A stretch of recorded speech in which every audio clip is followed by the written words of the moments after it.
Good evening masters. Welcome to Jai home meditation. ಮೊಟ್ಟ ಮೊದಲಿಗೆ ಬ್ರಹ್ಮಶ್ರೀ ಪಿತಾಮಹ ಡಾಕ್ಟರ್ ಸುಭಾಷ್ ಪತ್ರಿಜಿ ಅವರಿಗೆ ವಂದಿಸುತ್ತಾ ಈ ದಿನದ ಈ ಒಂದು ಸೆಷನ್ ಸ್ಟಾರ್ಟ್ ಮಾಡೋಣ ಮಾಸ್ಟರ್ಸ್.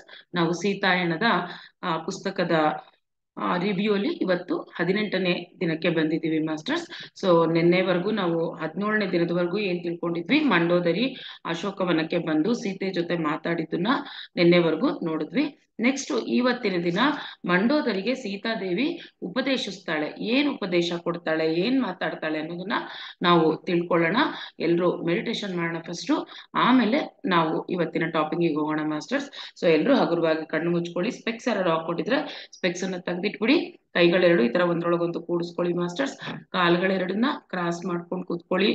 ನೆಲದ ಮೇಲೆ ಕೂತಿರೋರಾದ್ರೆ ಸುಖಾಸನದಲ್ಲಿ ಕೂತ್ಕೊಳ್ಳಿ ಮಾಸ್ಟರ್ಸ್. ನಾವು ಆನಾಪಾನಸತಿ ಧ್ಯಾನ ಮಾಡ್ತಾ ಇದೀವಿ. ಸೊ ನಮ್ಮ ಸಹಜವಾದ ಉಸಿರಾಟವನ್ನು ಗಮನಿಸ್ತಾ ನಾವು ಧ್ಯಾನವನ್ನು ಮಾಡೋಣ ಮಾಸ್ಟರ್ಸ್. ಒಂದು ಸುಂದರವಾದ ಸಂಗೀತದೊಂದಿಗೆ 40 ಮಿನಿಟ್ಸ್ ಧ್ಯಾನ ಮಾಡಿ ನಂತರ ನಾವು ಸೆಷನ್ಗೆ ಮತ್ತೆ ವಾಪಸ್ ಈ ಟಾಪಿಕ್ ಬಗ್ಗೆ ಮಾತಾಡ್ಕೊಳ್ಳೋಣ ಮಾಸ್ಟರ್ಸ್. ಯಾರು ಯಾವುದೇ ಕಾರಣದಲ್ಲಿ ಮಧ್ಯದಲ್ಲಿ ಕಣ್ಣುಗಳನ್ನ ಬಿಡಬೇಡಿ ಮಾಸ್ಟರ್ಸ್.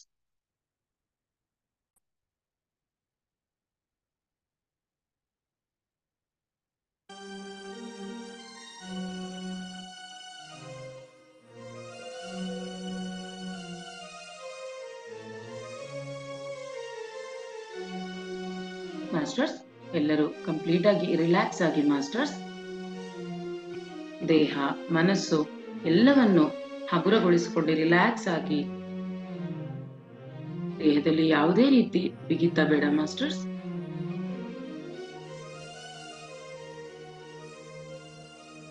ಮೊಟ್ಟ ಮೊದಲಿಗೆ ನಮ್ಮೆಲ್ಲರ ಗುರುಗಳಾದ ಬ್ರಹ್ಮಶ್ರೀ ಪಿತಾಮಹ ಡಾಕ್ಟರ್ ಸುಭಾಷ್ ಪತ್ರಿಜಿ ಅವರನ್ನ, ಸೀತಾಮಾತೆಯನ್ನ, ಪ್ರಕೃತಿ ಮಾತೆಯನ್ನ, ಭೂಮಾತೆಯನ್ನ ನಮ್ಮ ಈ ಧ್ಯಾನಕ್ಕೆ ಆಹ್ವಾನಿಸಿಕೊಳ್ಳೋಣ. ಇವರೆಲ್ಲರ ಚೈತನ್ಯವನ್ನು ನಮ್ಮ ಚೈತನ್ಯದೊಂದಿಗೆ ಅನುಸಂಧಾನಗೊಳಿಸುತ್ತಾ ಧ್ಯಾನವನ್ನು ಮಾಡೋಣ ಮಾಸ್ಟರ್ಸ್.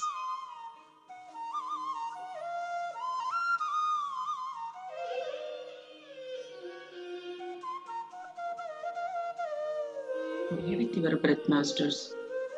ಯಾವುದೇ ರೀತಿಯ ಆಲೋಚನೆಗಳು ಬಂದಲ್ಲಿ ಆಲೋಚನೆಗಳ ಹಿಂದೆ ಓಡಬೇಡಿ ಮಾಸ್ಟರ್ಸ್. ನಿಮ್ಮ ಸಹಜವಾದ ಉಸಿರಾಟದೊಂದಿಗೆ ಇರಿ.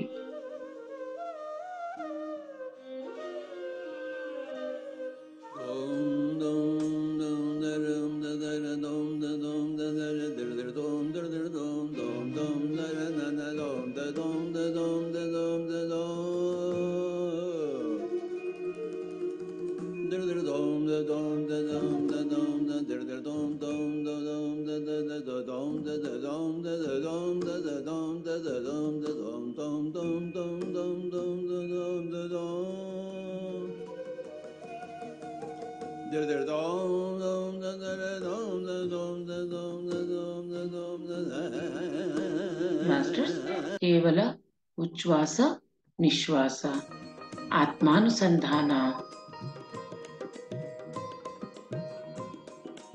ಯಾವುದೇ ನಾಮ ಜಪ ಬೇಡ, ಮಂತ್ರ ಜಪ ಬೇಡ. Be with your breath masters. ನಿಮ್ಮಲ್ಲಿರುವ ದೈವಿ ಗುಣಗಳನ್ನ ಪ್ರೇರೇಪಿಸಿಕೊಳ್ಳಿ ಮಾಸ್ಟರ್ಸ್.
ಮಾಸ್ಟರ್ಸ್, ಯಾರು ಕಣ್ಣುಗಳನ್ನು ಬಿಡಬೇಡಿ. ಕೇವಲ ಉಚ್ಛ್ವಾಸ, ನಿಶ್ವಾಸ,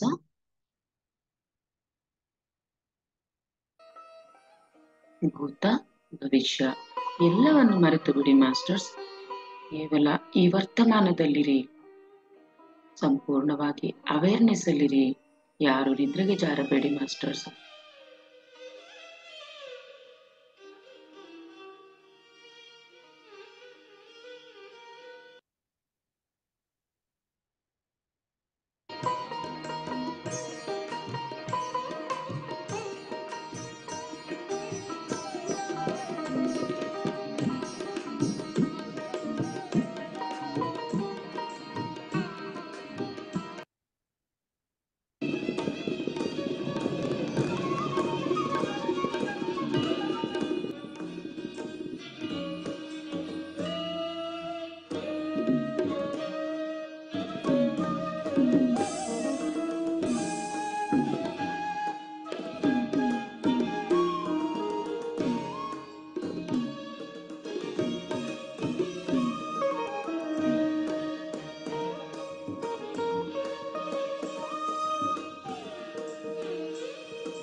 Alludaruddam, my dear friends.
Last 20 minutes, masters. ಯಾರು ಕಣ್ಣು ಬಿಡಬೇಡಿ.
ಲಾಸ್ಟ್ 10 minutes ಮಾಸ್ಟರ್ಸ್, ಕಡೆಯ 10 ನಿಮಿಷಗಳು.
Last 1 minute, masters.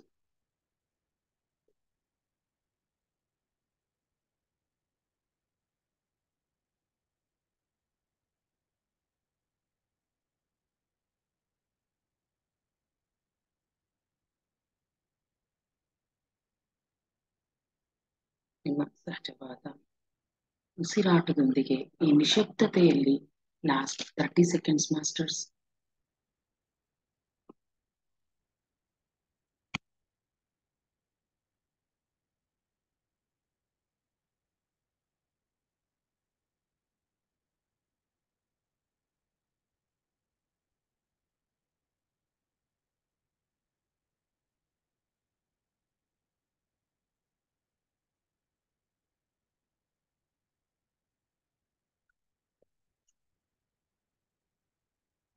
ಮಾಸ್ಟರ್ಸ್, ಎಲ್ಲರೂ ಪತ್ರಿಜಿ ಗುರುಗಳಿಗೂ, ಗುರುಮಾತೆಗೂ, ಸೀತಾಮಾತೆಗೂ, ಪ್ರಕೃತಿ ಮಾತೆಗೂ, ಭೂಮಾತೆಗೂ, ಜನ್ಮ ನೀಡಿದ ತಂದೆ ತಾಯಿಯರಿಗೂ ಆತ್ಮಪೂರ್ವಕ ಕೃತಜ್ಞತೆಗಳನ್ನು ಸಲ್ಲಿಸುತ್ತಾ ನಿಧಾನವಾಗಿ ನಿಮ್ಮ ಎರಡೂ ಕೈಗಳನ್ನ ಕಣ್ಗಳ ಮೇಲಿಟ್ಕೊಳ್ಳಿ ಮಾಸ್ಟರ್ಸ್. ಇಂತಹ 5, 4, 3, 2, 1, 0. ಹಗುರವಾಗಿ ಕಣ್ಣುಗಳನ್ನು ಬಿಡ್ತಾ ನಿಮ್ಮ ಎರಡೂ ಕೈಗಳನ್ನ ಸುಂದರವಾದ ಮುಗುಳ್ನಗೆಯೊಂದಿಗೆ ನೋಡ್ಕೊಳ್ಳಿ ಮಾಸ್ಟರ್ಸ್. ಇಂತಹ ಅದ್ಭುತವಾದ ಧ್ಯಾನವನ್ನು ಪರಿಚಯಿಸಿದ ನಮ್ಮೆಲ್ಲರ ಗುರುಗಳಾದ ಬ್ರಹ್ಮಶ್ರೀ ಪಿತಾಮಹ ಡಾಕ್ಟರ್ ಸುಭಾಷ್ ಪತ್ರಿಜಿಯವರಿಗೂ ನಿಮ್ಮೆಲ್ಲರ ಈ ಸುಂದರವಾದ ಧ್ಯಾನಕ್ಕೂ ಚಪ್ಪಾಳೆಗಳ ಮೂಲಕ ಅಭಿನಂದನೆಗಳನ್ನು ಸಲ್ಲಿಸೋಣ ಮಾಸ್ಟರ್ಸ್.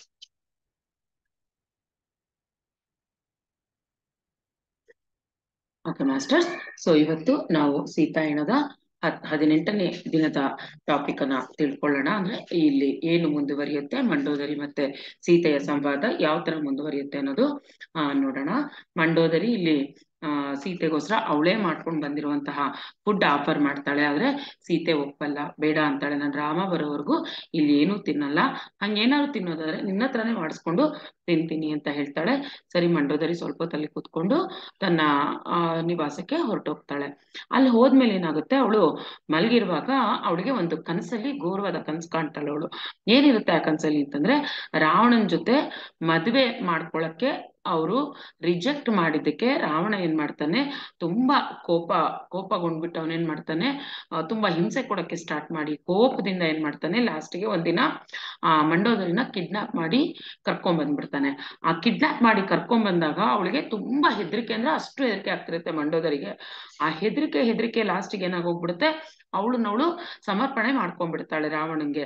ಆ ಸಮರ್ಪಣೆ ಮಾಡ್ಕೊಂಡ ಮೇಲೆ ಇನ್ನ ವಿಧಿ ಇರಲ್ಲ, ರಾವಣನ ಮದ್ವೆ ಆಗ್ಬೇಕಾಗತ್ತೆ, ಮದ್ವೆ ಆಗ್ತಾಳೆ.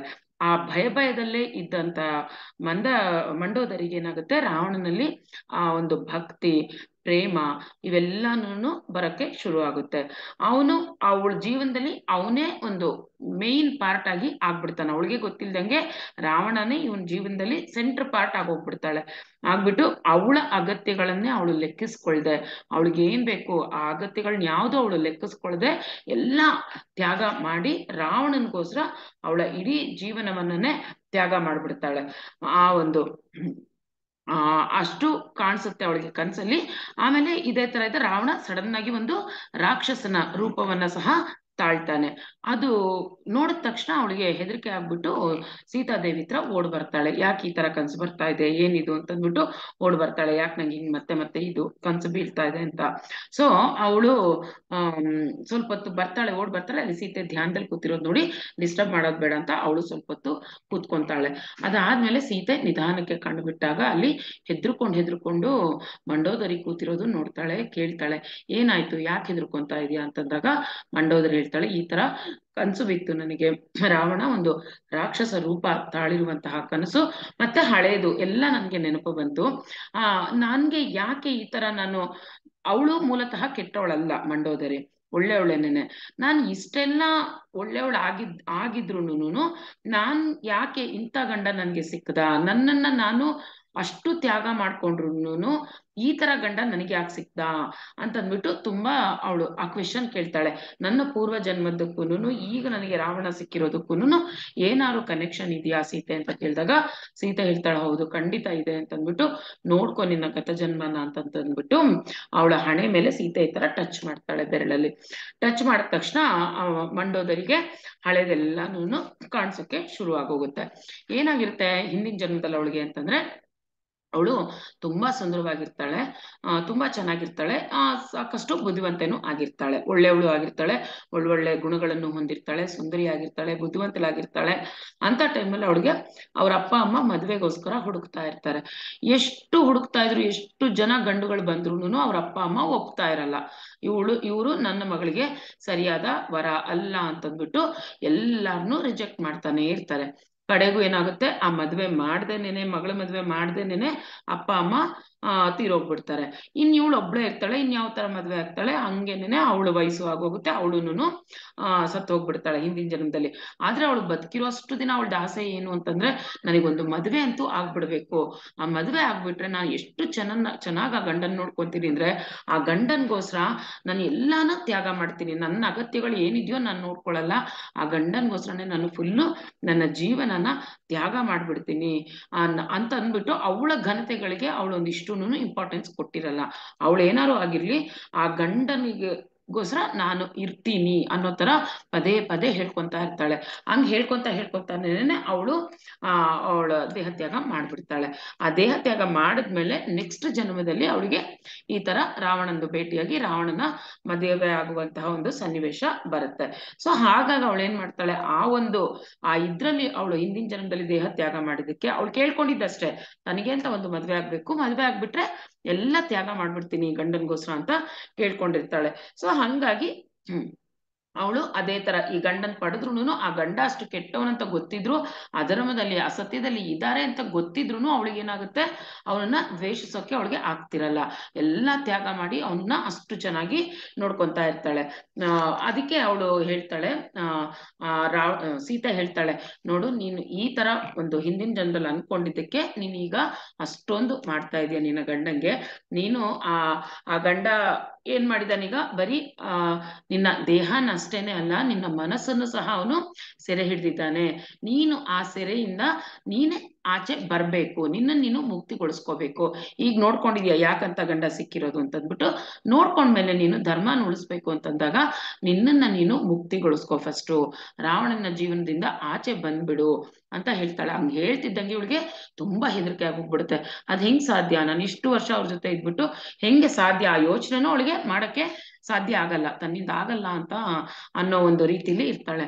ಅವಾಗ ಸೀತೆ ಅಂತಾಳೆ, ನೋಡು ನೀನು ಪದೇ ಪದೇ ನನ್ನನ್ನ ನೀನ್ ಇಲ್ಲಿ ಬಂದಿ ಆಗಿದ್ಯಾ ಅಂತ ಹೇಳ್ತಾ ಇದೀಯಾ, ಆದ್ರೆ ನಾನು ಬಂದಿ ಆಗಿಲ್ಲ, ನನ್ನ ಮನಸ್ಸು ಫುಲ್ಲು ಫ್ರೀ ಆಗಿದೆ, ಫ್ರೀಡಮ್ ಅಲ್ಲಿ ಇದೆ, ಸ್ವಾತಂತ್ರ್ಯ ಇದೆ ನನ್ನ ಮನಸ್ಸಿಗೆ. ಆದ್ರೆ ನಿನ್ನ ಮನಸ್ಸು ಆತರ ಸ್ವಾತಂತ್ರ್ಯವಾಗಿಲ್ಲ, ನೀನಿನ್ನ ರಾವಣನ ಅಧೀನದಲ್ಲಿ ನೀನಿದೀಯಾ ಅಂತ ಹೇಳ್ತಾಳೆ. ನಾನು ಅವನಿಂದ ಆಚೆ ಹೇಗ್ ಬರ್ಲಿ, ಅವನು ಅಷ್ಟು ಶಕ್ತಿಶಾಲಿ, ನನ್ನಿಂದ ಹೇಗ್ ಸಾಧ್ಯ ಅವನನ್ನ ಬಿಟ್ಟು ಬರಕ್ಕೆ, ಅವನಿಂದ ಹೇಗ್ ನಾನು ದೂರ ಬರ್ಲಿ ಅಂತ ಕೇಳಿದಾಗ ಮಂಡೋದರಿ ಅವಳು ಹೇಳ್ತಾಳೆ, ಅವನು ಶಕ್ತಿವಂತ ನಿಜ, ಆದ್ರೆ ನೀನು ಅವನಿಗಿನ್ನೂ ಇನ್ನ ಶಕ್ತಿಶಾಲಿಯಾಗಿದ್ಯಾ, ನೀನು ಮನ್ಸು ಮಾಡಿದ್ರೆ ನೀನು ಆಚೆ ರಾವಣನ ಬಿಟ್ಟು ನೀನು ಆಚೆ ಬಂದ್ಬಿಡ್ಬೋದು. ನೀನು ಆಚೆ ಯಾವಾಗ ಬರ್ತೀಯೋ ಆವಾಗ ರಾವಣನ ಅರ್ಧ ಶಕ್ತಿ ಕಳ್ಕೊಂಡ್ಬಿಡ್ತಾನೆ ರಾವಣ, ಅದೆಲ್ಲ ನಿನ್ನ ಕೈಯಲ್ಲಿದೆ, ಯೋಚಿಸು ನೀನು ಅಂತಂತಾಳೆ. ಮಂಡೋದರಿ ಇದ್ರ ಬಗ್ಗೆ ನಾನು ಯಾವತ್ತೂ ಯೋಚಿಸಿಲ್ಲ, ನಾನು ಆತರ ಮಾಡಕ್ಕೂ ನನ್ನ ಕೈಯಲ್ಲಿ ಆಗುತ್ತೋ ಇಲ್ವೋ ಅಂತ ನಡ್ಕೊಂಡೆ ಹೇಳ್ತಾಳೆ. ಮತ್ತೆ ಹೇಳ್ತಾಳೆ, ಅವನ ಭಯಂಕರ ಏನೇನು ಅವನ ಕಾರ್ಯಗಳು ಮಾಡ್ತಾ ಇದ್ದಾನಲ್ಲ, ಅದನ್ನೆಲ್ಲಾನು ಅವಳ ಕಣ್ಮುಂದೆ ಕಾಣ್ತಾ ಇರುತ್ತೆ, ಅದ್ರ ಪರಿಣಾಮ ಏನಾಗುತ್ತೆ ಅನ್ನೋದು ಕಾಣ್ತಾ ಇರುತ್ತೆ ಅವಳಿಗೆ, ಆದ್ರೆ ಏನು ಮಾಡೋ ಸ್ಥಿತಿಲಿ ಅವಳಿರಲ್ಲ. ಹೇಳ್ತಾಳೆ ಮಂಡೋದರಿ ಸೀತೆಗೆ, ನಾನೀಗ ಹೇಳ್ಬೇಕು ಅಂದ್ರೆ ರಾವಣ ಮಾಡಿರೋ ಕಾರ್ಯಗಳಿಂದ ಏನು ಪರಿಣಾಮ, ಮುಂದೆ ಯಾವ ರೀತಿ ಪರಿಣಾಮ ಹೊಂದುತ್ತಾರೆ ಅದೆಲ್ಲಾನು ನನ್ನ ಕಣ್ ಮುಂದೆ ಕಾಣ್ತಾ ಇದೆ ಈಗಾಗ್ಲೇನೆ, ಆದ್ರೆ ನಾನು ಹೆಲ್ಪ್ಲೆಸ್ ಆಗಿದ್ದೀನಿ. ಆದ್ರೆ ಒಂದು ಡೌಟ್ ಏನು ಅಂದ್ರೆ, ಈ ರಾವಣ ಮಾಡಿರೋ ದುಷ್ಕರ್ಮಗಳಿಂದ ತನ್ನ ಮಕ್ಕಳಿಗೆ ಏನಾದ್ರು ತೊಂದರೆ ಆಗುತ್ತಾ ಅಂತ ಸೀತೆನ ಕೇಳ್ತಾಳೆ. ಆವಾಗ ಸೀತೆ ಹೇಳ್ತಾಳೆ, ಇನ್ನೊಬ್ಬರ ಕಾರ್ಯಗಳಿಂದ ಅವ್ರಿಗೇನು ತೊಂದರೆ ಆಗಲ್ಲ, ಆದ್ರೆ ಅವರೇ ಈ ತರ ಒಂದು ಕಾರ್ಯಗಳನ್ನ ಮಾಡಿದ್ರೆ ಆ ದುಃಖಗಳನ್ನ ಅವರು ಅನುಭವಿಸ್ಲೇಬೇಕಾಗತ್ತೆ. ಅದು ಬಿಟ್ರೆ ಅವ್ರು ಯಾವ ತಪ್ಪು ಮಾಡ್ದಿರ ಅವ್ರ ಸ್ವಂತ ಏನು ಕಾರ್ಯಗಳಿರುತ್ತೋ, ಒಳ್ಳೆ ಕಾರ್ಯಗಳು ಮಾಡಿದ್ರೆ ಒಳ್ಳೇದಾಗುತ್ತೆ, ಇಲ್ಲ ಅವರು ಈ ತರ ಕೆಟ್ಟ ಕಾರ್ಯದಲ್ಲಿದ್ರೆ ಖಂಡಿತ ಅವರು ಆ ಪರಿಣಾಮಗಳನ್ನ ಎದುರಿಸ್ಲೇಬೇಕಾಗತ್ತೆ ಅಂತ ಹೇಳ್ತಾಳೆ. ಅವಾಗ ಮತ್ತೆ ಮಂಡೋದರಿ ಹೇಳ್ತಾಳೆ, ನಾನ್ ಏನ್ ಮಾಡ್ಲಿ ಅಂತಂದಾಗ ಸೀತೆ ಹೇಳ್ತಾಳೆ, ನೀನು ಫಸ್ಟ್ ರಾವಣನ ಬಿಟ್ಬಿಟ್ಟು ನಿನ್ನ ತವರಿಗೆ ಹೋಗು, ಏನೇ ಆಗ್ಲಿ ನಿನಗಲ್ಲಿ ಏನೇ ಕಷ್ಟ ಬಂದ್ರು ಪಾರ್ವತಿ ನಿನ್ನ ಜೊತೆ ಇದ್ದೇ ಇರ್ತಾಳೆ, ನೀನ್ ಹೋಗು ಅಲ್ಲಿಗೆ ಅಂತ ಹೇಳ್ತಾಳೆ. ಆದ್ರೆ ಆ ಪಾರ್ವತಿ ನಿನ್ ಜೊತೆ ಇದ್ದು ಎಲ್ಲಾ ತರ ಶಕ್ತಿ ಅವಳು ನೀಡ್ತಾಳೆ. ನೀನ್ ತಾಯಿ ಮನೆಗೆ ಹೋಗು, ಇಲ್ಲೆಲ್ಲ ಯುದ್ಧ ಆಗಿ ಇದೆಲ್ಲ ಆಗೋವರ್ಗು ನೀನ್ ತಲೆ ಕೆಡ್ಸ್ಕೊಬೇಡ, ನೀನ್ ಹೋಗ್ಬಿಡು ಅಂತಂತಂದ್ರೆ ಅಲ್ಲಿ ಅವಳಿಗೆ ಅದನ್ನ ನೆನೆಸ್ಕೊಂಡ್ರೇನೆ ಅವಳಿಗೆ ಒಂಥರ ಮತ್ತೆ ಆ ಭಯ ಇದು ಸ್ಟಾರ್ಟ್ ಆಗಿ ಮತ್ತೆ ಏನಂತಾಳೆ ಅಂದ್ರೆ ಅವಳು ಮಾತೆ ಹತ್ರ ಹೇಳ್ತಾಳೆ, ಆ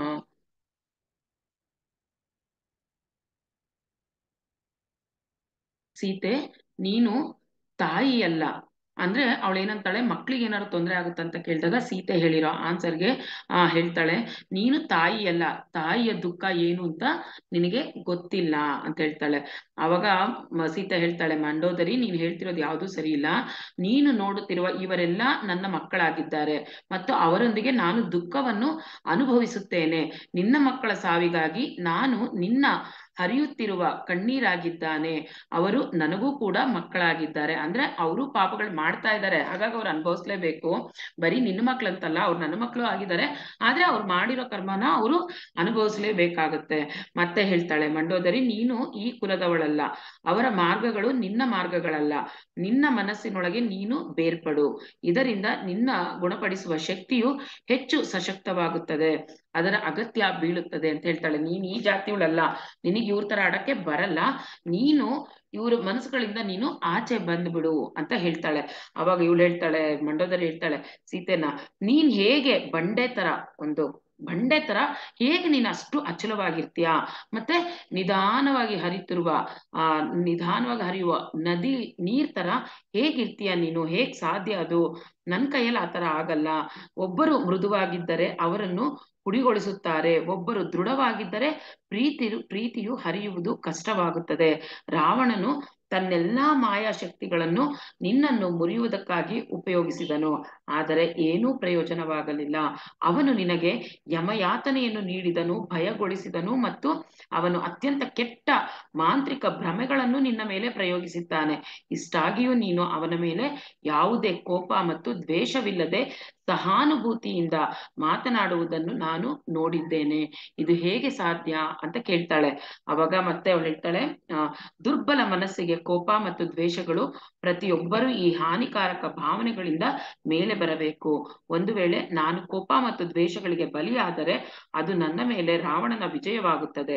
ಈ ಬ್ರಹ್ಮಾಂಡವನ್ನು ಪೋಷಣೆ ಮಾಡುವ ಪ್ರೀತಿಯು ಮಾನವನ ಯಾವುದೇ ಭಾವನೆಗಳಿಗಿಂತ ತುಂಬಾ ದೊಡ್ಡದಾಗಿದೆ ಮತ್ತು ಆ ಪ್ರೀತಿಯು ಶಾಂತ ಮತ್ತು ದೃಢ, ವೈಯಕ್ತಿಕ ಹಾಗೂ ನಿರ್ವೈಯಕ್ತಿಕವಾಗಿದೆ. ಅಂದ್ರೆ ಪ್ರೀತಿಗೆ ಎಂಥ ಪವರ್ ಇದೆ ಅಂತ ಸೀತಾಮಾತೆ ಅಲ್ಲಿ ತಿಳಿಸ್ತಾಳೆ.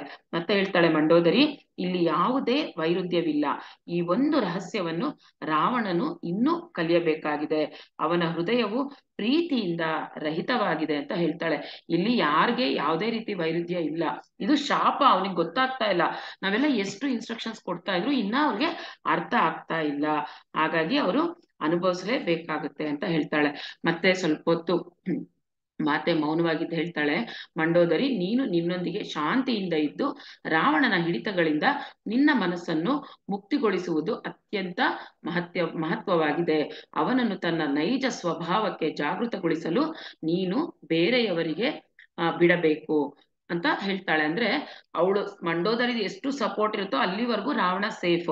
ಹಂಗಾಗಿ ಅವಳು ಏನ್ ಹೇಳ್ತಾಳೆ ಮಂಡೋದರಿಗೆ, ನೋಡು ಈ ಒಳ್ಳೇದಾಗ್ಬೇಕು, ಲೋಕ ಕಲ್ಯಾಣಕ್ ಮಾಡ್ತಾ ಇರೋದು, ಹಂಗಾಗಿ ನೀನು ರಾವಣನ ಮನಸ್ಸಿನಿಂದ ಆಚೆ ಬಂದು ಬಿಡ್ಬೇಕು ನೀನು ಅಂತ ಹೇಳ್ತಾಳೆ.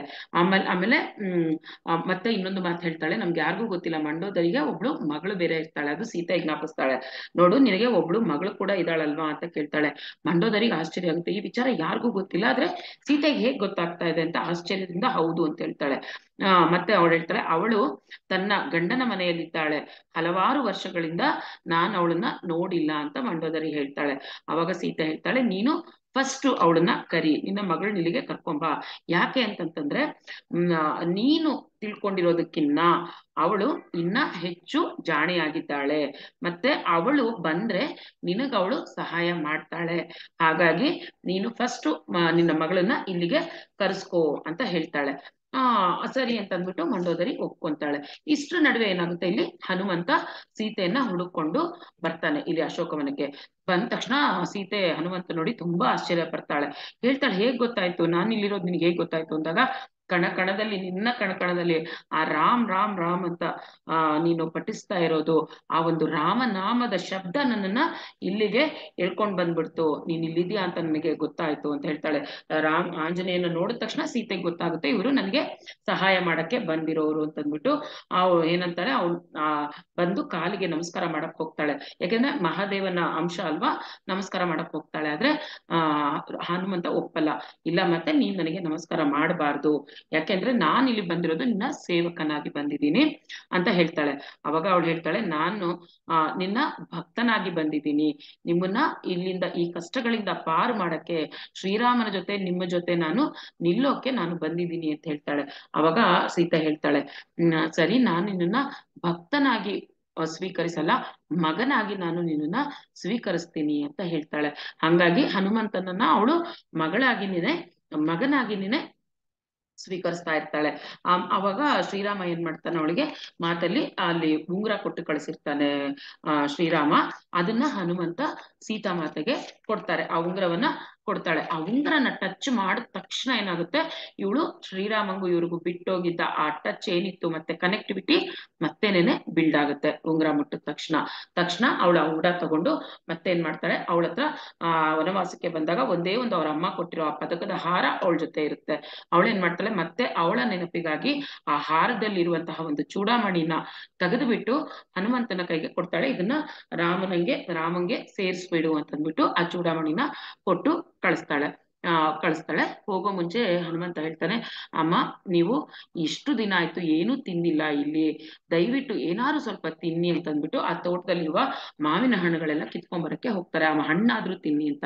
ಅದೇ ಸೀತೆ ಹೇಳ್ತಾಳೆ, ಖಂಡಿತ ನಾನು ತಿನ್ನಲ್ಲ, ಇಲ್ಲಿಂದ ಯಾವ್ದು ನಾನು ಏನೂ ತಿನ್ನಲ್ಲ, ನೀನ್ ಬೇಕಾದ್ರೆ ಹೊಟ್ಟೆ ತುಂಬಿಸ್ಕೊ, ಅಲ್ಲಿರೋದನ್ನ ನೀನು ಸಾಕಷ್ಟು ದೂರದಿಂದ ಬಂದಿದ್ಯಾ, ನಿನಗೂ ಹೊಟ್ಟೆ ಹಸಿವು ಇರುತ್ತೆ, ನೀನು ತಿನ್ನು, ಹೋಗು, ಮಾವಿನ ಹಣ್ಣುಗಳು ತಿನ್ನು ಅಂತ ಅಂದ್ಬಿಟ್ಟು ಹೇಳ್ತಾಳೆ. ಮತ್ತೆ ಕೇಳ್ತಾಳೆ ಹನುಮಂತನ, ನಾನ್ ಇಲ್ಲಿಗೆ ಬಂದು ಎಷ್ಟು ದಿನ ಆಯ್ತು ಅಂತ ಕೇಳಿದಾಗ ಹನುಮಂತ ಹೇಳ್ತಾರೆ, 9 ತಿಂಗಳಾಯ್ತು ನೀವು ಇಲ್ಲಿಗೆ ಬಂದು ಅಂತ ಹೇಳ್ತಾರೆ. ಸೀತೆಗೆ ಅಷ್ಟು ತಿಂಗಳಾಗಿದ್ದೇ ಗೊತ್ತಾಗಲ್ಲ ಅವಳಿಗೆ, ಕೂತಾಗಿಂದ ಅವಳು ಬಂದಾಗಿಂದ ಧ್ಯಾನ ಮಾಡ್ತಿರ್ತಾಳೆ, ಅಷ್ಟೊಂದು ಟೈಮ್ ಹೋಗಿದ್ದೆ ಅವಳಿಗೆ ಗೊತ್ತಾಗಲ್ಲ. ಸೊ ಇಷ್ಟು ಆದ್ಮೇಲೆ ಅವಳು ಏನ್ ಮಾಡ್ತಾಳೆ, ಧ್ಯಾನದಲ್ಲಿ ಕೂತ್ಕೊಂಡು ಇನ್ನೂ ಅವಳಿಗೆ ಏನು ಅಂದ್ರೆ, ಇಲ್ಲಿ ಯುದ್ಧ ಆಗೋದು ಅವಳಿಗೆ ಇನ್ನೂ ಇಷ್ಟ ಇಲ್ಲ. ಇನ್ನೇನು ಯುದ್ಧದ ಟೈಮು ಹತ್ರ ಬಂದ್ಬಿಡ್ತು, ರಾಮನು ತುಂಬಾ ದೂರದಲ್ಲಿ ಇಲ್ಲ ಅನ್ನೋ ವಿಷಯ ಹನುಮಂತನಿಂದ ಗೊತ್ತಾಯ್ತು, ಇಲ್ಲೇ ಹತ್ರದಲ್ಲಿದೆ ಅಂತ ತಂದ್ಬಿಟ್ಟು. ಸೊ ಅವಳು ಏನ್ ಮಾಡ್ತಾಳೆ, ಆದಷ್ಟು ಇನ್ನ ರಾವಣನ ಮನಸ್ಸೊಳಗೆ ಹೋಗಿ ಅಲ್ಲಿರುವ ಅಹಂಕಾರಗಳನ್ನ, ಅಧರ್ಮನ, ಅವನ್ನೆಲ್ಲ ತೆಗಿಯಕ್ಕೆ ತುಂಬಾ ಟ್ರೈ ಮಾಡ್ತಾಳೆ. ಏನೇ ಮಾಡಿದ್ರು ಅದು ತೆಗಿಯಕ್ಕೆ ಆಗಲ್ಲ, ಆ ಒಂದು ಮನಸ್ಸನ್ನ ಸರಿಪಡ್ಸಕ್ಕೆ ಅವಳಿಗೆ ಆಗ್ತಾನೆ ಇಲ್ಲ. ಮತ್ತೇನಂತಾಳ ಅವಳು, ನಾನು ಸಾಕಷ್ಟು ಟ್ರೈ ಮಾಡಿದೀನಿ ಹನುಮಂತ, ಆಗ್ತಾ ಇಲ್ಲ, ನೀನೊಂದ್ಸಲಿ ನೀನು ಪ್ರಯತ್ನ ಮಾಡು, ರಾವಣನನ್ನ ಬದಲಾಯಿಸಕ್ಕೆ ಟ್ರೈ ಮಾಡು ಅಂತ ಹೇಳ್ತಾಳೆ. ಹನುಮಂತನು ಸಾಕಷ್ಟು ಟ್ರೈ ಮಾಡ್ತಾರೆ, ಆಗಲ್ಲ. ಸರಿ, ಅವ್ರೇನ್ ಹೇಳ್ತಾರಲ್ಲ ಲಾಸ್ಟಿಗೆ, ಈಗ ಇನ್ನೇನು ಮಾಡಕ್ ಸಾಧ್ಯ ಇಲ್ಲ, ಈಗ ನಾನೊಂದು ಅಗ್ನಿಯ ಜ್ವಾಲೆಯಿಂದ ನಾನು ಇದನ್ನೆಲ್ಲ ಸುಟ್ಟು ಬಿಡ್ಬೇಕು, ಅವನ ಅಹಂಕಾರನ ಏನೇನು ಇದೆಯೋ ಅವನಲ್ಲಿ ಅದನ್ನೆಲ್ಲಾನು ನಾನು ಸುಡ್ಲೇಬೇಕು ಅಂತಾನೆ ಅಂತಂದ್ಬಿಟ್ಟು ಅವನೇನ್ ಮಾಡ್ತಾನೆ, ಅವನೇ ಸೆರೆಯಾಗಕ್ಕೆ, ರಾವಣನ ಹತ್ರ ಸೆರೆಯಾಗೋ ತರ ಒಂದು ಕಂಡೀಷನ್ಸ್ ನ ತಂದ್ಕೊಂತಾನೆ. ಅಂದ್ರೆ ಅವನೇ ಸೆರೆ ಆಗ್ತಾನೆ ರಾವಣನ್ಗೆ, ಯಾಕೆಂದ್ರೆ ಅವನಲ್ಲಿರೋ ಅಲ್ಲೆಲ್ಲ ಸುಟ್ಟು ಬಿಡಬೇಕು, ಅವ್ರದೊಂದು ಪ್ಲಾನ್ ಪ್ರಕಾರ ಮಾಡ್ಕೊಂತಿರ್ತಾರಲ್ವಾ. ಸೊ ಹಾಗಾಗಿ ಅವನು ಸೆರೆ ಆಗ್ತಾನೆ ರಾವಣನ್ಗೆ. ರಾವಣನ ಹತ್ರ ಹೋಗಿ ಬಂದಿ ಆದ್ಮೇಲೆ ಅಲ್ಲಿ ರಾವಣನ ಆಸ್ಥಾನದಲ್ಲಿ ರಾವಣನ ಅಣ್ಣ ತಮ್ಮಂದಿರ್ಬೋದು, ಮಕ್ಳಿರ್ಬೋದು, ಎಲ್ರು ತುಂಬಾ ಜನ ಹನುಮಂತನ ರೂಪ ನೋಡಿ ತುಂಬಾ ಚೇಷ್ಟೆ ಮಾಡ್ತಿರ್ತಾರೆ, ಅಣಕಿಸ್ತಿರ್ತಾರೆ, ಜೋಕ್ಸ್ ಮಾಡ್ತಾ ಇರ್ತಾರೆ, ಅವಮಾನವಾಗೋ ಮಾತುಗಳು ಮಾತಾಡ್ತಿರ್ತಾರೆ. ಆದ್ರೂ ಹನುಮಂತ ಇದ್ಯಾವುದಕ್ಕೂ ತಲೆ ಕೆಡಿಸ್ಕೊಳ್ಳಲ್ಲ. ಲಾಸ್ಟಿಗೆ ಏನ್ ಮಾಡ್ತಾರ ಅವರು, ಹನುಮಂತ ಹಾಕೊಂಡಿರುವಂತಹ ಬಟ್ಟೆನ ಸುಡೋಕೆ ಟ್ರೈ ಮಾಡ್ತಾರೆ. ನಿನ್ ಬಾಲ ಎಲ್ಲಿದೆ ನೋಡೋಣ, ನಿನ್ ಮನುಷ್ಯನ ಮಂಗನ ನಾವು ಟೆಸ್ಟ್ ಮಾಡ್ಬೇಕು, ಆ ಬಾಲ ಯಾವ ತರ ಇದೆ ನೋಡ್ಬೇಕು ಅಂತ ಹನುಮಂತ ಹಾಕೊಂಡಿರೋ ಬಟ್ಟೆನ ಸುಡೋಕ್ ಟ್ರೈ ಮಾಡ್ತಾರೆ. ಏನಂದ್ರು ಅಗ್ನಿದೇವನ್ಗೆ ಆಂಜನೇಯ ಪರ್ಮಿಷನ್ ಕೊಡೋವರ್ಗೂನು ಅಗ್ನಿದೇವ ಬರಲ್ಲ ಅಲ್ಲಿಗೆ. ಲಾಸ್ಟಿಗೆ ಇನ್ಯೂರು ಇಷ್ಟೊಂದು ಇದು ಮಾಡ್ತಾ ಇರೋದ್ ನೋಡಿ ಅವಳೇನ್ ಬೆಂಕಿಗೆ ಹನುಮಂತ ಏನ್ ಮಾಡ್ತಾನೆ, ಪರ್ಮಿಷನ್ ಕೊಟ್ಬಿಡ್ತಾನೆ ಬಾ ಅಂತಂದ್ಬಿಟ್ಟು. ಆ ಬೆಂಕಿ ಬರ್ತಿದ್ದಂಗೆ ಅವ್ರೇನ್ ಮಾಡ್ತಾರೆ, ಅವನ ಬಾಲಕ್ಕೆ ಹಚ್ಕೊಂಡಿರುತ್ತೆ ಆ ಬೆಂಕಿನ ಅವನೇನ್ ಮಾಡ್ತಾನೆ ಎಲ್ಲಾ ಕಡೆ ಹಾರ್ತಾ ಲಂಕೆಯಲ್ಲಿ ಎಲ್ಲವನ್ನು ಮ್ಯಾಕ್ಸಿಮಮ್ ಎಲ್ಲ ಸುಟ್ಟು ಹಾಕಿ ಬಿಡ್ತಾರೆ. ಆ ಸುಟ್ಟು ಹಾಕ್ಬಿಟ್ಮೇಲೆ ಏನಾಗುತ್ತೆ, ಮತ್ತೆ ಅಲ್ಲಿ ಆ ಸುಟ್ಟು ಹಾಕ್ಬಿಟ್ಟು ಅಲ್ಲಿವರೆಗೂ ಆಗುತ್ತೆ. ಮತ್ತೆ ಆಂಜನೇಯ ವಾಪಸ್ಸು ಹನುಮಂತ ರಾಮನ ಹತ್ರ ಮರಳ್ತಾರೆ. ಅಲ್ಲಿ ಹೋದ್ಮೇಲೆ ಆಗಂತ ಮತ್ತೆ ಸೀತಾ ಹನುಮಂತ ಹೋದ್ಮೇಲೆ ಧ್ಯಾನ ಸ್ಥಿತಿಯಲ್ಲಿ ಮತ್ತೆ ಕುತ್ಕೊಂತಾಳೆ. ಇಲ್ಲಿ ಕುತ್ಕೊಂಡ ತಕ್ಷಣ ಅವಳಿಗೆ ಮತ್ತೆ ಇಷ್ಟು ಮುಂದೆ ಆಗೋದೆಲ್ಲ ಅವಳ ಕಣ್ಮುಂದೆ ಬರ್ತಾ ಇರುತ್ತೆ. ಯಾವ ತರ ಹತ್ಯಾಕಾಂಡ ನಡೆಯುತ್ತೆ ಇಲ್ಲಿ ಅಂತಂದ್ಬಿಟ್ಟು. ಏನೇ ಮಾಡಿ ರಾವಣನ ಆ ಚೇಂಜ್ ಮಾಡ್ಬೇಕು ಅಂತ ಟ್ರೈ ಮಾಡಿದ್ರು ಅವಳ ಕೈಯಲ್ಲಿ ಆಗಲ್ಲ. ಲಾಸ್ಟಿಗೆ ರಾವಣ ಏನ್ ಮಾಡ್ತಾನೆ, ಮತ್ತೆ ಅವನಲ್ಲಿರುವ ಎಲ್ಲಾ ವಿದ್ಯೆಗಳನ್ನ ಕಲ್ತು ಬಿಟ್ಟು ಇವಳ ಮೇಲೆ ಪ್ರಯೋಗ ಮಾಡಕ್ಕೆ ಮತ್ತೆ ಬರ್ತಾನೆ.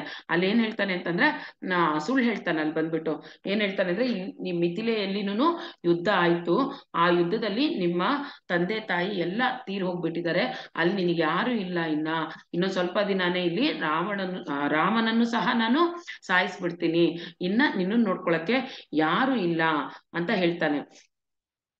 ಅಂತ ಹೇಳ್ದಾಗ ಏನ್ ಹೇಳ್ತಾಳೆ ಸೀತೆ, ಆ ಅವನು ಹೇಳೋದು ಅದೇ, ರಾವಣ ತಂದೆ ತಾಯಿನೂ ಇಲ್ಲ, ಗಂಡನೂ ಇಲ್ಲ, ನಿನ್ನನ್ನು ಬದುಕ್ಸಕ್ಕೆ ಯಾರು ಇಲ್ಲ, ಹಂಗಾಗಿ ನೀನು ಸರೆಂಡರ್ ಆಗ್ಬಿಡು, ನನಗೆ ಸರೆಂಡರ್ ಆಗ್ಬಿಡು ಅಂತ ಕೇಳ್ಕೊಂತಾನೆ.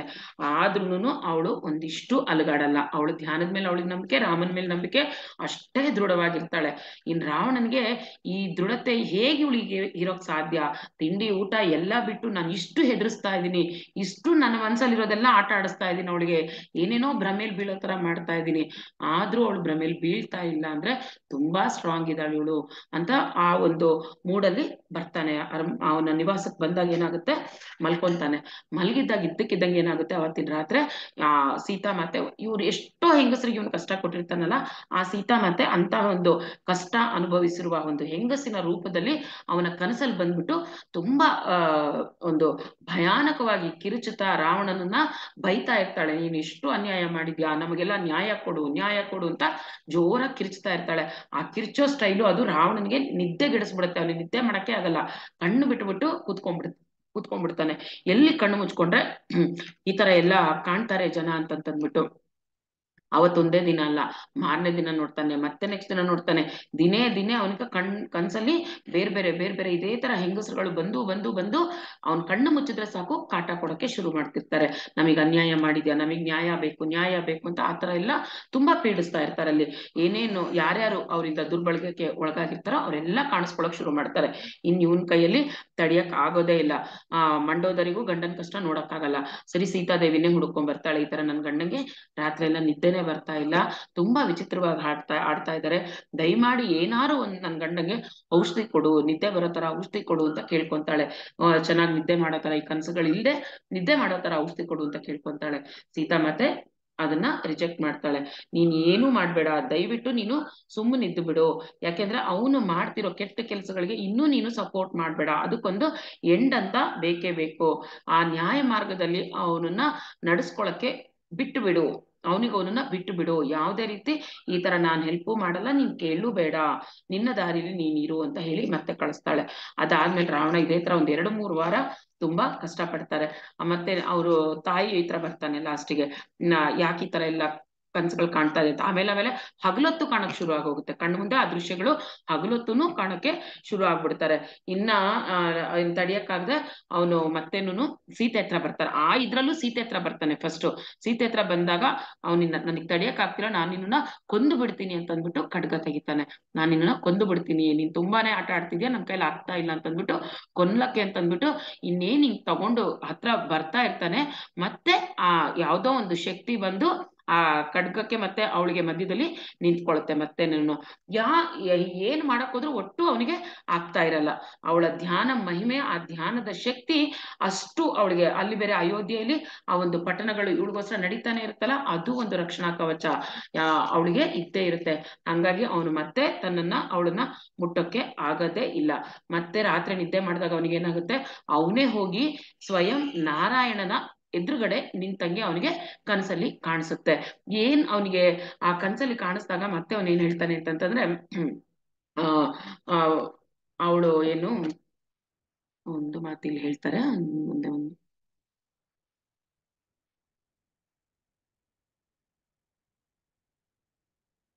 ಮತ್ತೆ ಮಂಡೋದರಿಗೆ ಇದೆಲ್ಲ ನೋಡಕ್ಕಾಗದೆ ಬಂದು ಮಾತೆ ಹತ್ರ ಮತ್ತೆ ಅಳ್ತಾಳೆ ಕುತ್ಕೊಂಡು. ಹಿಂಗ್ ವಿಚಿತ್ರವಾಗಿ ಆಡ್ತಾರೆ, ಏನಾರು ಮಾಡಿ ನೀವೇ ರಾವಣನ್ಗೆ ಮುಕ್ತಿ ಕೊಡಿಸಬೇಕು ಅಂತ ಕೇಳ್ಕೊಂಡಾಗ ಇವಳು ಹೇಳ್ತಾಳೆ, ಮಂಡೋದರಿ ಕಣ್ಣಲ್ಲಿ ಮೃದುವಾಗಿ ನೋಡ್ತಾ ಹೇಳ್ತಾಳೆ, ಮಂಡೋದರಿ, ಅವನ ಅದೃಷ್ಟವು ಅವನ ಕೈಗಳಲ್ಲಿಯೇ ಇದೆ ಎಂಬುದನ್ನು ನಾನು ನಿನಗೆ ಹೇಳಿದ್ದೇನೆ. ತನ್ನ ಹಿಂದಿನ ಕೃತ್ಯಗಳ ಪರಿಣಾಮಗಳನ್ನು ಅವನಿಂದ ನೋಡಿ ಸಹಿಸಿಕೊಳ್ಳುವುದು ಸಾಧ್ಯವಾಗುತ್ತಿಲ್ಲ. ಹೀಗಾಗಿ ಅವನು ತನ್ನನ್ನು ತಾನು ಕ್ರೋಧದ ಪರದೆಯ ಹಿಂದೆ ಮರೆಮಾಚಿಕೊಳ್ಳುತ್ತಿದ್ದಾನೆ. ಅವನಿಗೆ ತನ್ನನ್ನು ತಾನೇ ಎದುರಿಸ್ಕೊಳ್ಳಕ್ಕೆ ಸಾಧ್ಯ ಆಗ್ತಿಲ್ಲ. ಅವನಿಗೆಲ್ಲ ಕಾಣ್ತಾ ಇದೆ, ಗೊತ್ತಾಗ್ತಾ ಇದೆ, ಆದ್ರೆ ಅವನಿಗೆ ಅದನ್ನ ಎದುರಿಸೋಕೆ ಸಾಧ್ಯ ಆಗ್ತಿಲ್ಲ. ನೀನಾಗ್ಲಿ ನಾನಾಗ್ಲಿ ಅವನನ್ನ ರಕ್ಷಿಸೋಕೆ ಸಾಧ್ಯನೇ ಇಲ್ಲ. ಕೇವಲ ಅದನ್ನ ಅವನೇ ಮಾಡ್ಕೋಬೇಕು. ಆಮೇಲೆ ರಾವಣನ ಕಡೆ ತಿರುಗಿ ಹೇಳ್ತಾಳೆ, ನಿನ್ನನ್ನು ನೀನೇ 3 ಲೋಕದ ಅಧಿಪತಿ ಎಂದು ಹೇಳಿಕೊಳ್ಳುವೆ, ಆದರೆ ನೀನು ನಿನ್ಗೆ ಅಧಿಪತಿ ಆಗಿಲ್ಲ, ಆದ್ರೆ ನೀನು 3 ಲೋಕಕ್ಕೆ ಅಧಿಪತಿ ಅಂತ ಹೇಳ್ಕೊಳ್ತಾ ಇದೀಯ ನೀನು. ಆದರೆ ನೀನು ನಿನ್ನ ಅಧಿಪತಿ ಅಲ್ಲ. ನೀನು ನೋಡುತ್ತಿರುವ ಕನಸುಗಳು ನೀನೇ ಆಗಿರುವೆ. ನಿನ್ ಕನಸುಗಳಲ್ಲಿ ಏನ್ ಕಾಣ್ತಾ ಇದೆಯೋ ಅದು ನೀನು ನಿಜ, ನಿನ್ನ ರೂಪ ಅದು ಅಂತ ನಿನಗೆ ಗೊತ್ತಾಗ್ತಾ ಇಲ್ಲ. ರಾವಣ ಬದಲಾವಣೆ ಹೊಂದಲು ತೀರಾ ತಡವಾಗಿಲ್ಲ. ಕ್ಷಮೆಗೆ ಮೀರದ ಯಾವುದೇ ಕಾರ್ಯವಿಲ್ಲ. ಈಗ್ಲೂ ಚಾನ್ಸ್ ಕೊಡ್ತಾಳೆ, ಈಗ್ಲೂ ಟೈಮ್ ಇದೆ. ನೀನ್ ಮಾಡಿರೋ ಎಲ್ಲವನ್ನ ಒಪ್ಕೊಂಡ್ಬಿಡು, ಅಧರ್ಮಗಳನ್ನ ಕ್ಷಮೆ ಕೇಳು, ಎಲ್ಲ ಸರಿ ಹೋಗುತ್ತೆ ಅಂತ ಹೇಳಿದ್ರು ಅವನು ಮತ್ತೆ ರೆಡಿ ಇಲ್ಲ. ಅದನ್ನ ಕ್ಷಮೆ ಕೇಳಕ್ಕೂ ರೆಡಿ ಇಲ್ಲ, ಚೇಂಜ್ ಆಗೋಕ್ಕೂ ರೆಡಿ ಇಲ್ಲ. ನಿನ್ನ ಕೃತ್ಯಗಳು ನಿನ್ನನ್ನು ವೈಕುಂಠದಿಂದ ಬಹುದೂರ ಕರೆದುಕೊಂಡು ಹೋಗಿವೆ. ಎಷ್ಟೊಂದು ದೂರ ಅಂದ್ರೆ ನೀನು ನಿನ್ನ ದಾರಿಯನ್ನು ಮರಳಿ ಹುಡುಕೋದು ಸಹ ನಿನಗೆ ಕಷ್ಟ ಆಗ್ತಾ ಇದೆ ಅಂತ ಹೇಳ್ತಾಳೆ. ಎಷ್ಟು ಮಾಡ್ತಾ ಇದೀಯ ಅಂದ್ರೆ ನೀನು, ನಾ ಚಾನ್ಸ್ ಕೊಟ್ರು ನೀವ್ ತಗೊಳ್ತಿಲ್ಲ ಅಂತಂದಾಗ ತುಂಬಾ ದೂರ ಬಂದ್ಬಿಟ್ಟಿದ್ಯಾ ವೈಕುಂಠದಿಂದ, ಹಂಗಾಗಿ ನಿನಗೆ ನಿನ್ನ ದಾರಿ ಹುಡ್ಕೊಳಕ್ಕೆ ಕಷ್ಟ ಆಗ್ತಾ ಇದೆ ಅಂತ ಹೇಳ್ತಾಳೆ. ಮತ್ತೆ ನೀನ್ ಯಾರು, ಎಲ್ಲಿಂದ ಬಂದಿ ಅಂತ ತಿಳ್ಕೊಳಕ್ಕೆ ನೀನು ಅನುಮತಿ ಕೊಟ್ರೆ ನಾನು ನಿನಗೆ ಅದನ್ನೆಲ್ಲ ತೋರಿಸ್ಕೊಡ್ತೀನಿ ಅಂತ ಹೇಳ್ತಾಳೆ. ಆದ್ರೆ ಅಲ್ಲೇನಾಗುತ್ತೆ, ಅಷ್ಟು ಹೇಳೋಷ್ಟ್ರಲ್ಲಿ ಅವನು ಅದೆಲ್ಲ ಕನಸಲ್ಲಿ ಕಾಣ್ತಾನೆ. ಮತ್ತಿದನ್ನೆಲ್ಲ ಸಡನ್ ಆಗಿ ಅವನಿಗೆ ಎಚ್ಚರ ಬಂದ್ಬಿಡುತ್ತೆ. ಎಚ್ಚರ ಬಂದ್ಬಿಟ್ಟು ಏನ್ ಮಾಡ್ತಾನೆ, ಅವನಿಗೆ ತಡಿಯಕ್ಕಾಗದೆ ಅವರ ಅಮ್ಮನ ಹತ್ರ ಹೋಗ್ತಾನೆ, ಕೈಕಸಿ ಹತ್ರ ಹೋಗ್ತಾನೆ. ಕೈಕಸಿ ಹತ್ರ ಹೋಗಿ ಇದನ್ನೆಲ್ಲ ಹೇಳ್ತಾನೆ, ಈ ತರ ಆ ಸೀತೆ ಸಾಮಾನ್ಯದವಳಲ್ಲ, ಅವಳು ಏನೋ ಒಂದು ಶಕ್ತಿ ಇದೆ ಅವಳಲ್ಲಿ. ಅಷ್ಟು ನಾನ್ ತಪಸ್ ಮಾಡಿ, ನಾನು ಇಷ್ಟೆಲ್ಲಾ ಮಂತ್ರಗಳ ಪಠಣೆ ಮಾಡಿ, ಇಷ್ಟೆಲ್ಲಾ ವಿದ್ಯೆ ನನ್ನ ಹತ್ರ ಇದ್ರೂನು ನನ್ನ ಕೈಯಲ್ಲಿ ಅವಳನ್ನ ಸೋಲ್ಸಕ್ಕೆ ಆಗ್ತಾ ಇಲ್ಲ. ನನ್ನ ನಿದ್ದೆನ ಹಾಳು ಮಾಡ್ತಾ ಇದ್ದಾಳೆ, ನಿದ್ದೆಗೆಡಿಸ್ತಾ ಇದ್ದಾಳೆ. ಏನಾರು ನೀನ್ ಮಾಡ್ಬೇಕು, ನನಗೆ ಯಾರ ಹತ್ರ ಹೋಗಕ್ಕೆ ಗೊತ್ತಿಲ್ಲ, ನಿನ್ನ ಹತ್ರ ಬಂದಿದೀನಿ, ಏನಾರು ಮಾಡಿ ನೀನ್ ನನಗೆ ಹೆಲ್ಪ್ ಮಾಡು ಅಂತ ಕೈಕಸಿನ ಕೇಳ್ಕೊಂತಾನೆ. ಎಷ್ಟಾರು ಮಗ ಅಲ್ವಾ. ಕೈಕಸಿ ಏನ್ ಮಾಡ್ತಾಳೆ, ಒಂದ್ ಕೆಲ್ಸ ಮಾಡು, ನೀನು ಒಳ್ಳೆಯವನಾಗಿ ಟರ್ನ್ ಆಗು, ನೀನು ಒಳ್ಳೆ ರೀತಿಲಿ ಅವಳನ್ನ ಒಲಿಸ್ಕೊಳಕ್ಕೆ ಟ್ರೈ ಮಾಡು. ನೀನು ಅವಳನ್ನ ಮದ್ವೆ ಆಗ್ತೀನಿ ಅಂತ ಕೇಳು, ಮದ್ವೆ ಆಗ್ಬಿಡು. ನೀನು ಅವಳನ್ನ ಒಲಿಸಿ ಮದ್ವೆ ಆದ್ರೆ ಏನಾಗುತ್ತೆ, ನಿನ್ನ ಶಕ್ತಿಗೆ ಇನ್ನೊಂದು ಸ್ವಲ್ಪ ಶಕ್ತಿ ಸೇರುತ್ತೆ. ಮತ್ತೆ ನಿನ್ನ ಏನು ಎಲ್ಲಾ ಕಡೆ ನಿನ್ನ ಒಂದು ಸ್ಟ್ರೆಂತ್ ಸ್ಟ್ರಾಂಗ್ ನಿನ್ನೊಂದು ಏನು ಪವರ್ ಇದೆ ನಿಂದು ಪ್ರೂವ್ ಮಾಡ್ಕೊಂಡಂಗಾಗುತ್ತೆ. ಹಾಗಾಗಿ ನೀನು ಒಳ್ಳೆಯವನಾಗಿ ಅವಳನ್ನ ಪಡ್ಕೊಳಕ್ಕೆ ಟ್ರೈ ಮಾಡು ಅಂತ ಹೇಳಿ ಕಳಿಸ್ತಾಳೆ. ಸರಿ, ಹೇಳುವಾಗ ಕೆಲವೊಂದು ಮಂತ್ರಗಳನ್ನ ಹೇಳ್ಕೊಡ್ತಾಳೆ. ನನ್ನ ಹತ್ರ ಇನ್ನ ಕೆಲವು ಮಂತ್ರಗಳಿದೆ, ಆ ಮಂತ್ರಗಳನ್ನ ಹೇಳ್ಕೊಡ್ತೀನಿ, ಆ ಮಂತ್ರಗಳನ್ನ ಪಠಣ ಮಾಡ್ತಾ ಮಾಡ್ತಾ ನೀನು ಅವಳನ್ನ ಒಲಿಸ್ಕೋಬಹುದು ಅಂತ ಆ ಮಂತ್ರಗಳೆಲ್ಲ ಹೇಳ್ಕೊಟ್ಬಿಡ್ತಾಳೆ. ಸರಿ, ಇವನು ಆ ಮಂತ್ರಗಳನ್ನೆಲ್ಲ ಪಠಿಸಿದ್ಮೇಲೆ ಏನಾಗುತ್ತೆ, ಒಂದ್ ಸ್ವಲ್ಪ ಆ ಹಿಡಿತ ಅವಳು ಇವನ ಮೇಲೆ ಕಂಟ್ರೋಲಿಗೆ ಸಿಗೋ ತರ ಆಗುತ್ತೆ. ಸ್ವಲ್ಪ ಅವನಿಗೆ ಖುಷಿಯಾಗಿ ಹೋಗುತ್ತೆ. ಹೋಗ್ಬಿಟ್ಟು ಏನ್ ಮಾಡ್ತಾನೆ ಅವನು, ಮತ್ತೆ ಆ ಮಂತ್ರಗಳನ್ನ ಹೇಳ್ತಾ ಹೇಳ್ತಾ ಸೀತೆನ ಮತ್ತೆ ಖಡ್ಗ ತೋರಿಸಿ ಹೆದರ್ಸೋಕೆ ಹೋಗ್ತಾನೆ. ನಿನ್ನನ್ನ ನಾನು ಕೊಂದು ಬಿಡ್ತೀನಿ, ಇಲ್ಲ ನೀನು ನನ್ ಜೊತೆ ಬರ್ಬೇಕು, ನನ್ನನ್ನ ಮದುವೆ ಆಗ್ಬೇಕು ಅಂತ ಮತ್ತೆ ಖಡ್ಗ ಇಟ್ಕೊಂಡು ಅವಳ ಹತ್ರ ಹೋಗ್ತಾಳೆ. ಆ ಫೀಲಿಂಗು ಸೀತೆಗೆ ಗೊತ್ತಾಗ್ಬಿಡುತ್ತೆ, ಏನೋ ತನ್ನಲ್ಲಿರುವ ಆ ರಕ್ಷಣಾ ಕವಚ ಕಡಿಮೆ ಆಗ್ತಾ ಇದೆ ಅಂತ ಅನ್ಸುತ್ತೆ. ಅನ್ಸಿ ಇನ್ನು ಅವಳು ಏನ್ ಮಾಡ್ಬೇಕು ಅಂತ ಕಣ್ಣು ತೆರೆದು ತಾನು ಕಿರ್ಚೋಷ್ಟ್ರಲ್ಲಿ ಏನಾಗುತ್ತೆ, ಅವರಿಬ್ಬರ ಮಧ್ಯೆ ಲೋಪಾಮುದ್ರ ಬರ್ತಾಳೆ. ಒಂದು ದೊಡ್ಡ ಕಾಂತಿಯಾಗಿ ಲೋಪಾಮುದ್ರೆ ಬರ್ತಾಳೆ ಅವರಿಬ್ಬರ ಮಧ್ಯಕ್ಕೆ. ಬಂದ್ಬಿಟ್ಟು ರಾವಣನ ಮತ್ತೆ ಅಲ್ಲಿ ಏನು ಕೊಲ್ಲೋಕೆ ಬಿಡಲ್ಲ, ತಾನು ಅಡ್ಡಾಗಿ ನಿಂತ್ಕೊಂತಾಳೆ. ಇವರೆಲ್ಲ ಯಾರು, ಆ ಧ್ಯಾನದಿಂದ ಆ ಎಲ್ಲ ಸಾಧ್ವಿಯರು ಯಾವಾಗ್ಲೂನು ಅವರ ಸೀತೆಯ ಒಂದು ರಕ್ಷಣೆಗೆ ನಿಂತೇ ಇರ್ತಾರೆ. ಮತ್ತಲ್ಲಿ ಏನಾಗುತ್ತೆ, ಆ ಸಾಧ್ವಿ ಯಾರು ಲೋಪಾಮುದ್ರೆ ಬೇರೆ ಬೇರೆ ರೂಪಗಳನ್ನ ರಾವಣನ ಜೊತೆ ಗೆಲ್ಲಕ್ಕೆ ಅವಳು ರೂಪಗಳನ್ನ ಬದಲಾಯಿಸ್ಕೊಂತಾ ಇರ್ತಾಳೆ. ಬೇರೆ ಬೇರೆ ಮಿಂಚು, ಗುಡುಗು ಎಲ್ಲಾ ತರ ರೂಪಗಳನ್ನ ತಂದ್ಕೊಂಡ್ಬಿಟ್ಟು ಅವಳು ಏನ್ ಮಾಡ್ತಾಳೆ, ಅವನನ್ನ ಸುತ್ತುವರೆದು ಬಿಡ್ತಾಳೆ. ರಾವಣನ ಗಟ್ಟಿಗೆ ಸುತ್ತುವರೆದ್ಬಿಟ್ಟು ಅವನನ್ನ ಸೋಲಿಸ್ಬಿಡ್ತಾಳೆ. ಎಲ್ಲ ಚೆನ್ನಾಗಿ ರಾವಣನ ಏನೇನು ಮಾಡ್ಬೇಕು ಎಲ್ಲ ಆಟಗಳನ್ನ ಆಡಿಸ್ಬಿಟ್ಟು ಬೀಳಿಸ್ಬಿಡ್ತಾಳೆ. ಬೀಳ್ಸಿದ ತಕ್ಷಣ ಸೀತೆ ಬಂದು ಅಷ್ಟು ಕೃತಜ್ಞತೆಗಳನ್ನ ಹೇಳ್ತಾಳೆ, ತುಂಬಾ ಒಳ್ಳೆ ಕೆಲಸ ಮಾಡಿದೆ, ನನ್ನನ್ನ ಹೆಲ್ಪ್ ಮಾಡೋದಕ್ಕೆ ತುಂಬಾ ಥ್ಯಾಂಕ್ಸ್ ಅಂತ ಅಂದ್ಬಿಟ್ಟು ಅವಳು ಕೈ ಮುಗಿದ್ಕೊಂಡು ಲೋಪಾಮುದ್ರೆಗೆ ತುಂಬಾ ಖುಷಿಯಾಗಿ ಅವಳ ಒಂದು ಕೃತಜ್ಞತೆಗಳನ್ನ ಸಲ್ಲಿಸುತ್ತಾಳೆ.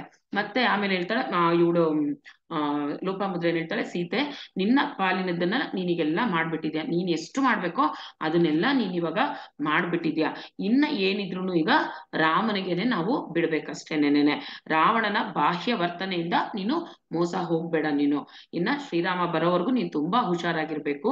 ಅವನ ಅವಮಾನದ ಬೀಜಗಳನ್ನು ನೀನು ಕಲ್ಕಿದ್ಯಾ, ಅಂದ್ರೆ ಅವನಲ್ಲಿ ಎಲ್ಲ ಅವಮಾನಗಳನ್ನ ನೀನ್ ಮಾಡಿದ್ಯಾ, ಹಂಗಾಗಿ ಅವನು ತುಂಬಾ ಅದರಿಂದ ರೊಚ್ಚಿಗೆದ್ದು ಬಿಟ್ಟಿದ್ದಾನ ಅವನು. ಹಾಗಾಗಿ ನೀನು ತುಂಬಾ ಹುಷಾರಾಗಿರ್ಬೇಕು.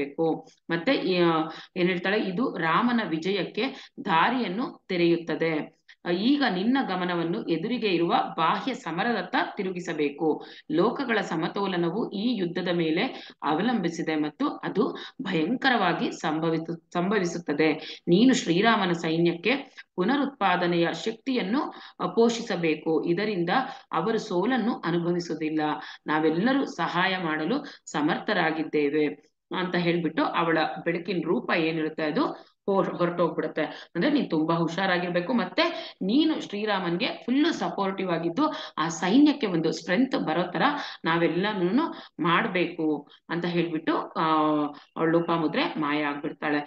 ಇಲ್ಲೇನಾಗುತ್ತೆ, ಆ ಇಷ್ಟು ಸೂರ್ಯನ ಕಿರಣಗಳ ಮೂಲಕ ಮಾತೆಯು ತಾನು ಲಂಕೆಗೆ ಬಂದಾಗಿನಿಂದ ತನಗೆ ಭೇಟಿಯಾದ ಹಲವಾರು ಮಹಿಳಾ ಸಾಧ್ವಿಗಳ ಬೆಳಕಿನ ರೂಪಗಳನ್ನ ಅವಳು ಗ್ರಹಿಸ್ಕೊಂತಾಳೆ. ಅಂದ್ರೆ ಅವರೆಲ್ಲರೂ ತನ್ನ ಜೊತೆ ಇರೋದು ಅವಳು ಫೀಲ್ ಆಗ್ತಾಳೆ. ಈ ಎಲ್ಲಾ ಮಹಿಳೆಯರ ಗುಂಪಿನಲ್ಲಿ ಪಾರ್ವತಿ ಮಾತೆಯು ಎಲ್ಲರಿಗಿಂತ ಮುಂದೆ ಆಸೀನಳಾಗಿದ್ದಾಳೆ ಅನ್ನೋದು ಅದನ್ನು ಅವಳು ಗಮನಿಸ್ಕೊಂತಾಳೆ. ನಾವು ಅದೃಶ್ಯ ಸೇನೆ ಆಗಿದ್ದೇವೆ. ಅವರು ಹೇಳಿದ್ರು, ಅವರೆಲ್ಲ ಏನ್ ಹೇಳ್ತಾರೆ, ನಾವೆಲ್ಲರೂ ಇಲ್ಲಿ ಶ್ರೀರಾಮಂಗೆ ಸಪೋರ್ಟ್ ಮಾಡಕ್ಕೆ ನಾವೆಲ್ಲ ಒಂದು ಅದೃಶ್ಯವಾದ ಸೇನೆಗಳಾಗಿದ್ದೀವಿ. ನಾವು ಯಾರಿಗೂ ಕಾಣಲ್ಲ, ಆದ್ರೆ ನಾವೆಲ್ಲ ಶ್ರೀರಾಮರ ಜೊತೆ ನಾವಿದ್ದೀವಿ. ಆ ಶ್ರೀರಾಮನ ಯಶಸ್ಸನ್ನ ನಾವು ಖಂಡಿತವಾಗಿನೂ ಈಗ್ಲೇನೆ ನಾವು ಡಿಕ್ಲೇರ್ ಮಾಡ್ಬಿಡ್ತಾ ಇದ್ದೀವಿ, ಶ್ರೀರಾಮ ಗೆದ್ದೇ ಗೆಲ್ತಾನೆ ಅಂತ ಆಶ್ವಾಸನೆಗಳನ್ನ ಅವರೆಲ್ಲ ಒಂದು ಕಾಂತಿಯ ರೂಪದಲ್ಲಿ ಬಂದು ಸೀತಾಮಾತೆಯ ಜೊತೆಗಿದ್ದು ಎಲ್ರೂ ಒಂದು ಭರವಸೆಯನ್ನ ಕೊಡ್ತಾರೆ. ಸೊ ಇದಿಷ್ಟು ಇವತ್ತಿನ ಅಂಶ ಮಾಸ್ಟರ್ಸ್. ನಾಳೆ ಏನ್ ನಡೆಯುತ್ತೆ ನೋಡೋಣ, ಅಂತರ್ಯುದ್ಧ ಅಂತ ನಾಳೆ ಅಲ್ಲಿ ಏನಾಗುತ್ತೆ ಅನ್ನೋದನ್ನ ನಾವು ನೋಡೋಣ ಮಾಸ್ಟರ್ಸ್. ಸೊ ಇವತ್ತಿನ ಸೆಷನ್ ಇಲ್ಲಿಗೆ ಎಂಡ್ ಮಾಡೋಣ. ಎಲ್ಲರಿಗೂ ಅಟೆಂಡ್ ಆಗಿರುವ ಎಲ್ಲರಿಗೂ ನಾವು ಒಂದ್ಸಲಿ ನಮ್ಮ ಜೈ ಹೋ ಟೀಮ್ ಇಂದ ನಾನು ಥ್ಯಾಂಕ್ಸ್ ಹೇಳಕ್ ಇಷ್ಟಪಡ್ತೀನಿ. ಸೊ ಮಾಸ್ಟರ್ಸ್ ಇವತ್ತಿನ ಈ ಸೆಷನ್ ನ ಎಂಡ್ ಮಾಡೋಣ. ಮತ್ತೆ ನಾಳೆ ಸಂಡೇ ಇರೋದಿಲ್ಲ, ಮಂಡೇ ಭೇಟಿ ಆಗೋಣ ಮಾಸ್ಟರ್ಸ್. ಯಾರು ಏನಾದ್ರು ಶೇರ್ ಮಾಡ್ಕೊಳ್ಳೋದಿದ್ರೆ ಶೇರ್ ಮಾಡ್ಕೋಬಹುದು. ಇನ್ನೊಂದು 5 minutes ಟೈಮ್ ಇದೆ.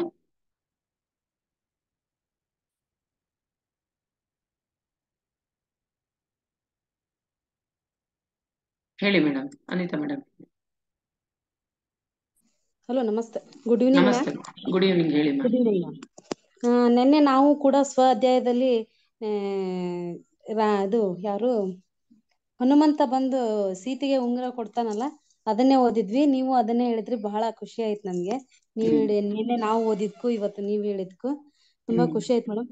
ಇನ್ನೊಂದು, ಮೆಡಿಟೇಷನ್ ಮಾಡುವಾಗ ಈಗ ನೀವು ಈ ಪುಸ್ತಕ ಪಠನ ಮಾಡ್ತಾ ಇರ್ತೀರಲ್ಲ, ನಾವು ಅವಾಗ ಮೆಡಿಟೇಷನ್ ಮಾಡ್ಬೋದಾ?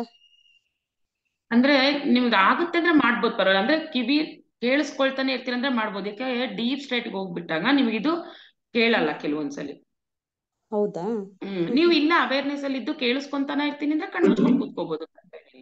ನಮ್ಗೆ ಮ್ಯೂಸಿಕ್ ಗಿಂತ ಇದೇ ತರ ಕೇಳಕ್ಕೆ ಇಷ್ಟ ಆಗುತ್ತೆ. ಆದ್ರೆ ಕೆಲವೊಬ್ರು ಏನ್ ಹೇಳ್ತಾರಂದ್ರೆ ಈ ತರ ಮ್ಯೂಸಿಕ್ ಬೆಟರ್ ಅಂತಾರೆ. ಅದಕ್ಕೆ ಅದೇ ಮೇಡಮ್, ಅದು ಅವ್ರವ್ರಿಗೆ ಸಂಬಂಧಪಟ್ಟಿದ್ದು. ಏನಾಗುತ್ತೆ ಅಂದ್ರೆ ನಾವು ಮ್ಯೂಸಿಕ್ ಹಾಕೊಂಡ್ರು, ಸೈಲೆನ್ಸ್ ಅಲ್ಲಿ ಇದ್ರು, ಈ ತರದ್ ಕೇಳಿಸ್ಕೊಂಡ್ರು ನಾವು ಝೀರೋ ಥಾಟ್ ಲೆವೆಲ್ ಹೋದಾಗ ನಮ್ಗೆ ಇದ್ಯಾವ್ದು ಕಿವಿಗೆ ಬೀಳಲ್ಲ ಮೇಡಮ್.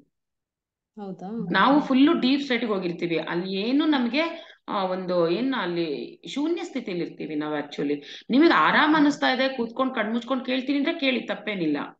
ಕಣ್ಮುಚ್ಕೊಂಡು ಕೇಳಿಸ್ಕೊಳ್ಳೋದ್ರಲ್ಲಿ ತಪ್ಪೇನಿಲ್ಲ. ಅದ್ ನಿಮ್ಗೆ 100% ಧ್ಯಾನದ ರಿಸಲ್ಟ್ ಕೊಡುತ್ತೆ ಅಂತ ಹೇಳಕ್ಕಾಗಲ್ಲ. ಹೌದಾ? ನಿಮ್ ಮೈಂಡ್ ಕಾಮ್ ಆಗಿರುತ್ತೆ, ರಿಲ್ಯಾಕ್ಸ್ ಆಗಿರುತ್ತೆ, ಚೆನ್ನಾಗಿರುತ್ತೆ, ಕೇಳಿಸ್ಕೊಂತೀರಾ, ಎಲ್ಲ ಆಗುತ್ತೆ. ನಿಮ್ಗೆ ಅದ್ ಕೇಳಿಸ್ಕೊಂತ ನಂಗೆ ಚೆನ್ನಾಗ್ ಅರ್ಥ ಆಗ್ತಾ ಇದೆ, ಚೆನ್ನಾಗ್ ಅನ್ನಿಸ್ತಾ ಇದೆ ಅಂದ್ರೆ ಇರಿ, ತಪ್ಪೇನಿಲ್ಲ.